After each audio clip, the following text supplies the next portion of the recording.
আসসালামু আলাইকুম। আজকের ভিডিওতে আমরা ইনকাম স্টেটমেন্ট কি, ইনকাম স্টেটমেন্ট কেন প্রিপেয়ার করা হয় আর ইনকাম স্টেটমেন্ট কিভাবে প্রিপেয়ার করা হয় এই তিনটে বিষয় সম্পর্কে জানবো। ভিডিওটা অবশ্যই শেষ পর্যন্ত দেখবেন আর ভিডিওটা যদি ভালো লাগে অবশ্যই লাইক করবেন, শেয়ার করবেন। আমার নাম রাহুল চৌধুরী। এই চ্যানেলটাতে আমি অ্যাকাউন্টিং, বিজনেস আর লাইফস্টাইল নিয়ে ভিডিও আপলোড করে থাকি। তো এই টপিকসগুলো যদি আপনার কাছে ইন্টারেস্টিং আর ইউজফুল মনে হয় please hit the subscribe button. আর আমার চ্যানেলের ভিডিও নোটিফিকেশন পাওয়ার জন্য নোটিফিকেশন বেল আইকনে ক্লিক করে রাখুন। ইনকাম স্টেটমেন্ট অনেকগুলো নামে পরিচিত। অনেকে ইনকাম স্টেটমেন্টকে স্টেটমেন্ট অফ আর্নিংস বলে, অনেকে এটাকে আর্নিংস রিপোর্ট বলে, অনেকে প্রফিট অ্যান্ড লস স্টেটমেন্ট বলে, আবার অনেকে এটাকে ইনকাম স্টেটমেন্টও বলে। তো আপনার সবচেয়ে পপুলার আর সবচেয়ে স্ট্যান্ডার্ড হচ্ছে ইনকাম স্টেটমেন্ট আর প্রফিট অ্যান্ড লস স্টেটমেন্ট। এই দুইটা টার্ম বেশি ইউজ করা হয়। আমরা এই প্লেলিস্টের ফার্স্ট ভিডিওতে জানছিলাম যে ফাইন্যান্সিয়াল স্টেটমেন্টের টোটাল 5টা কম্পোনেন্ট থাকে। তো এর মধ্যে সবচেয়ে ইম্পর্টেন্ট 3টা কম্পোনেন্ট হচ্ছে ইনকাম স্টেটমেন্ট, ব্যালেন্স শিট আর ক্যাশ ফ্লো স্টেটমেন্ট। এই 3টে স্টেটমেন্টের মাধ্যমে আপনি যে কোনো বিজনেসের ফাইন্যান্সিয়াল পারফরমেন্সের কী অবস্থা, ফাইন্যান্সিয়াল পজিশনের কী অবস্থা আর ক্যাশ ফ্লোর কী অবস্থা, এই 3টে বিষয় সম্পর্কে জানতে পারবেন। বেসিক্যালি আপনার বিজনেসের ফাইন্যান্সিয়াল হেলথ কীরকম এটা আপনি মেজার করতে পারবেন এই 3টে স্টেটমেন্টের মাধ্যমে। ইন্ডিভিজুয়ালি যদি ইনকাম স্টেটমেন্টের কথা বলি, ইনকাম স্টেটমেন্টের মাধ্যমে আপনি একটা পিরিয়ড অফ টাইমের মধ্যে আপনার বিজনেসের ফাইন্যান্সিয়াল পারফরমেন্সের কী অবস্থা এটা সম্পর্কে জানতে পারবেন। আরও সিম্পল যদি বলি, আপনার একটা বিজনেসে একটা পিরিয়ড অফ টাইমটা আপনার 1 মাসও হতে পারে, 1 বছরও হতে পারে, বা 6 মাসও হতে পারে। এটা বেসিক্যালি ডিপেন্ড করতেছে আপনার উপর, আপনি কয় দিনের জন্য ইনকাম স্টেটমেন্টটা প্রিপেয়ার করতে। এই পিরিয়ড অফ টাইমের মধ্যে আপনার বিজনেসের টোটাল প্রফিট কত হয়েছে বা টোটাল লস কত হয়েছে এটা আপনি জানতে পারবেন ইনকাম স্টেটমেন্টের মাধ্যমে। এই টোটাল প্রফিট আর টোটাল লসটা আসবে আপনার সেলস থেকে। আপনার বিজনেসের যে সেলস হয়েছে, মনে করেন আপনার বিজনেসে 1 মাসে 1 লাখ টাকা সেলস হয়েছে। তো ওই 1 মাসে 1 লাখ টাকা থেকে আপনার ওই 1 মাসে এক্সপেন্স যত হয়েছে, এক্সপেন্স হয়েছে মনে করেন 60,000 টাকা। তো এই সেলস থেকে এক্সপেন্সটা বাদ দেওয়ার পরে আপনার যেটা থাকবে ওইটাই প্রফিট বা লস। এই জন্য ইনকাম স্টেটমেন্টকে প্রফিট অ্যান্ড লস অ্যাকাউন্টও বলে। আচ্ছা, এখন কোয়েশ্চেন হচ্ছে ইনকাম স্টেটমেন্টের মাধ্যমে আপনি কীভাবে ফাইন্যান্সিয়াল পারফরমেন্স অ্যানালাইসিস করবেন বা মেজার করবেন। এই জিনিসটা আপনি করবেন ইনকাম স্টেটমেন্টকে আপনার কম্পারেটিভ অ্যাকাউন্টিং পিরিয়ডের সাথে কম্পেয়ার করে। আরও সহজ করে বললে, মনে করেন আপনি ইনকাম স্টেটমেন্ট প্রিপেয়ার করতেছেন, আপনি মান্থলি ইনকাম স্টেটমেন্ট প্রিপেয়ার করেন। তো ওই ক্ষেত্রে আপনি যদি জানুয়ারি থেকে ডিসেম্বর পর্যন্ত 12 মাসে 12টা ইনকাম স্টেটমেন্ট প্রিপেয়ার করেন, আপনার 12 মাসে 12টা ইনকাম স্টেটমেন্ট আপনি কম্পেয়ার করে দেখতে পারবেন অন্য মাসের সাথে। আপনি জানুয়ারি মাসেরটা কম্পেয়ার করবেন ফেব্রুয়ারি মাসের সাথে বা মার্চ মাসের সাথে। তো কম্পেয়ার করে আপনি জানতে পারবেন যে আপনার বিজনেসের গ্রোথ কীরকম, আপনার সেলস কি বাড়তেছে নাকি মান্থলি, আপনার প্রফিট বাড়তেছে নাকি প্রফিট কমতেছে। তো এটা যদি আপনি ইয়ারলি করেন, ইয়ারলিও সেম, আপনি এক ইয়ারের সাথে আরেক ইয়ারকে কি কম্পেয়ার করে আপনি মেজার করতে পারবেন যে আপনার ফাইন্যান্সিয়াল পারফরমেন্স কি ভালো নাকি খারাপ। তো এটা একটা ওয়ে। আরেকটা ওয়ে হচ্ছে আপনি রেশিও অ্যানালাইসিস করেও আপনার ফাইন্যান্সিয়াল পারফরমেন্স কি ভালো নাকি খারাপ এটা মেজার করতে পারবেন। রেশিও অ্যানালাইসিস নিয়ে ভিডিও দেখতে চাইলে আমাকে কমেন্টসে জানাতে পারেন। আই হোপ আপনাদের ইনকাম স্টেটমেন্ট নিয়ে একটা বেসিক আইডিয়া হয়েছে। তো চলুন এখন কিভাবে প্র্যাকটিক্যালি ইনকাম স্টেটমেন্ট প্রিপেয়ার করতে হবে এটা দেখে আসি। তার আগে আপনাকে একটা কথা বলে রাখি, আমি এর আগের ভিডিওগুলোতে একটা বিজনেস ক্রিয়েট করছি, ফিকশনাল বিজনেস, যেখানে আমি 1 মাসের ট্রানজ্যাকশন থেকে কিভাবে জার্নাল প্রিপেয়ার করতে হয়, কিভাবে লেজার প্রিপেয়ার করতে হয় আর কীভাবে ট্রায়াল ব্যালেন্স প্রিপেয়ার করতে হয় এটা সিরিয়াল দেখে আসছি। বেসিক্যালি অ্যাকাউন্টিং সাইকেলের যে প্রসেসটা আছে ওইটা সিরিয়ালি আমি দেখে আসছি আপনার ট্রায়াল ব্যালেন্স পর্যন্ত। তো আজকে আমি ওই ট্রায়াল ব্যালেন্স থেকে কীভাবে ইনকাম স্টেটমেন্টটা প্রিপেয়ার করবো এটা দেখাবো। আপনি যদি আগের ভিডিওগুলো না দেখেন তাহলে একটু কষ্ট করে আগের ভিডিওগুলো দেখেন, তাহলে আজকে এই ইনকাম স্টেটমেন্টটা বুঝতে সুবিধা হবে। আর ইনকাম স্টেটমেন্ট প্রিপেয়ার করার আগে আপনাকে আমি একটা স্ট্যান্ডার্ড টেমপ্লেট দেখাই ইনকাম স্টেটমেন্টের। প্রথমে দেখেন বিজনেসের নাম থাকে একটা স্ট্যান্ডার্ড টেমপ্লেটে, এরপরে স্টেটমেন্টের নাম, এরপরে হচ্ছে আপনার পিরিয়ডটা থাকে। তো এখানে দেখেন পিরিয়ডটা হচ্ছে for the year ended 31 December 2020। Year ended বলছে এখানে, তার মানে এটা হচ্ছে আপনার 1 বছরের ইনকাম স্টেটমেন্ট যেটা প্রিপেয়ার করা হয়েছে 31শে ডিসেম্বর 2020-এ। এখানে দেখেন 2টা ইয়ার দেওয়া আছে, 2019 2020। এটা হচ্ছে কারেন্ট ইনকাম স্টেটমেন্ট, মানে যেটা প্রিপেয়ার করা হয়েছে। আর এটা হচ্ছে এর ইমিডিয়েট আগের বছরের ইনকাম স্টেটমেন্ট, মানে 2019 সালের ইনকাম স্টেটমেন্ট, যেটা 31শে ডিসেম্বর 2019 সালে প্রিপেয়ার করা হয়েছিল। আর এটা হচ্ছে বর্তমান, মানে কারেন্টলি যেটা প্রিপেয়ার করা হয়েছে ওইটা 2020 সালে।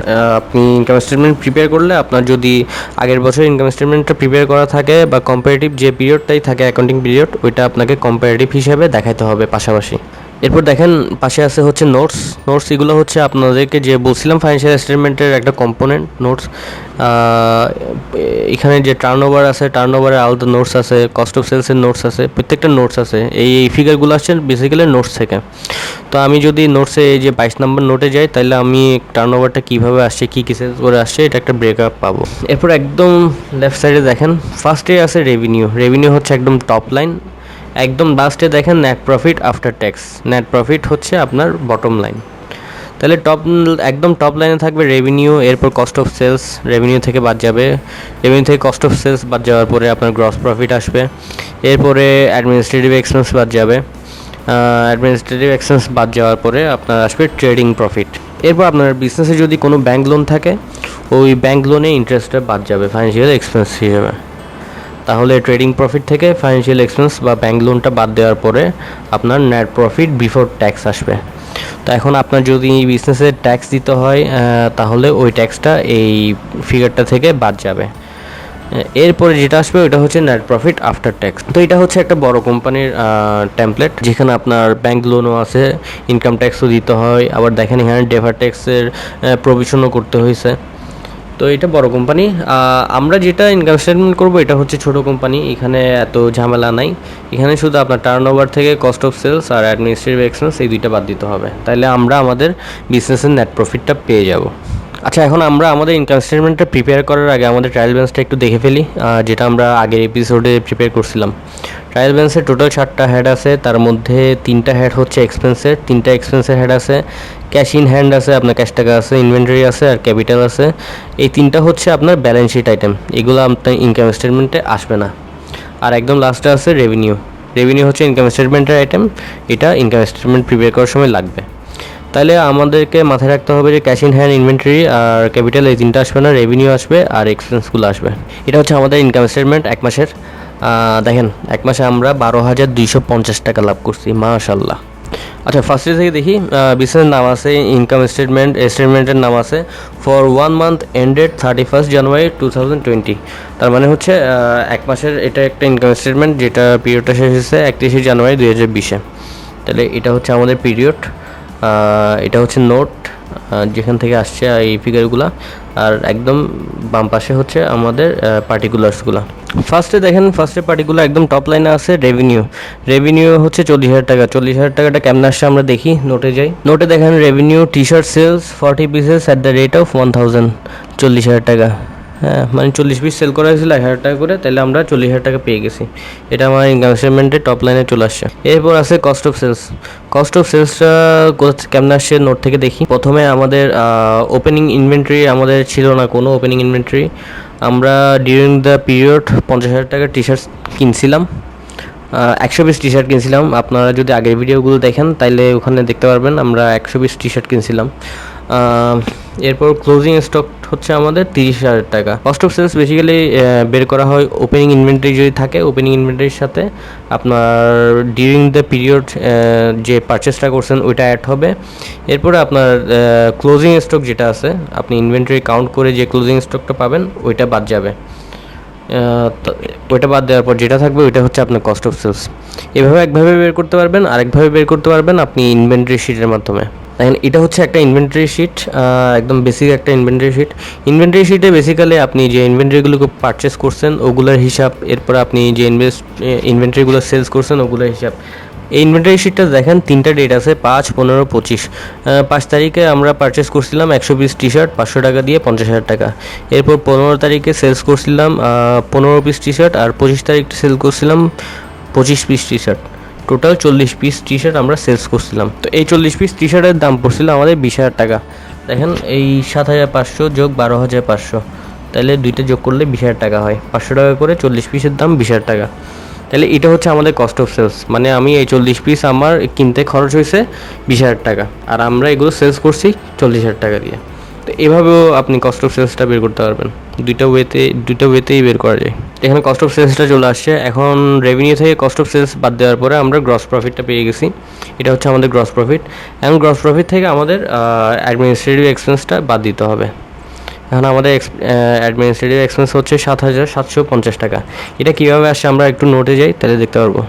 অ্যাডমিনিস্ট্রেটিভ এক্সপেন্সের ব্রেকআপ, ফার্স্টে দেখেন মার্কেটিং এক্সপেন্স আছে 3,000 টাকা, এটা আমরা পাইছি ট্রায়াল ব্যালেন্স থেকে।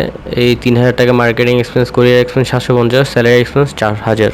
এগুলো বেসিক্যালি এখানে ব্রেকআপ হিসেবে আছে। মার্কেটিং 3,000, স্যালারি 4,000 আর কোরিয়ার এক্সপেন্স 750, টোটাল 7,750। তাহলে গ্রস প্রফিট থেকে 7,750 টাকা বাদ দিলে আপনার আসতেছে 12,250 টাকা।